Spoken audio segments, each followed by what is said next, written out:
اور اے پیغمبر، جو لوگ اس کتاب پر ایمان لے آئیں اور اس کے مطابق اپنے عمل درست کر لیں، انہیں خوشخبری دے دو کہ ان کے لیے ایسے باغ ہیں جن کے نیچے نہریں بہتی ہوں گی۔ ان باغوں کے پھل صورت میں دنیا کے پھلوں سے ملتے جلتے ہوں گے۔ جب کوئی پھل انہیں کھانے کو دیا جائے گا تو وہ کہیں گے کہ ایسے ہی پھل اس سے پہلے دنیا میں ہم کو دیے جاتے تھے۔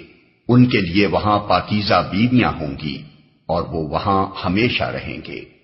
جب کوئی پھل انہیں کھانے کو دیا جائے گا تو وہ کہیں گے کہ ایسے ہی پھل اس سے پہلے دنیا میں ہم کو دیے جاتے تھے۔ یعنی نرالے اور اجنبی پھل نہ ہوں گے جن سے وہ نامانوس ہوں، شکل میں انہی پھلوں سے ملتے جلتے ہوں گے جن سے وہ دنیا میں آشنا تھے، البتہ لذت میں وہ ان سے بدرجہ زیادہ بڑھے ہوئے ہوں گے۔ دیکھنے میں مثلاً آم اور انار اور سنترے ہی ہوں گے۔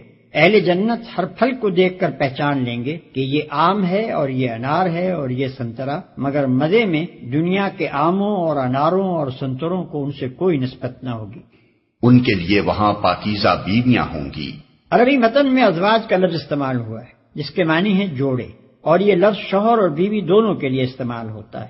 شوہر کے لیے بیوی زوج ہے اور بیوی کے لیے شوہر زوج، مگر وہاں یہ ازواج پاکیزگی کی صفت کے ساتھ ہوں گے۔ اگر دنیا میں کوئی مرد نیک ہے اور اس کی بیوی نیک نہیں ہے تو آخرت میں ان کا رشتہ کٹ جائے گا اور اس نیک مرد کو کوئی دوسری نیک بیوی دے دی جائے گی۔ اگر یہاں کوئی عورت نیک ہے اور اس کا شوہر بد تو وہاں وہ اس برے شوہر کی صحبت سے خلاصی پا جائے گی اور کوئی نیک مرد اس کا شریک زندگی بنا دیا جائے گا۔ اور اگر یہاں کوئی شوہر اور بیوی دونوں نیک ہیں تو وہاں ان کا یہی رشتہ ابدی و سرمدی ہو جائے گا۔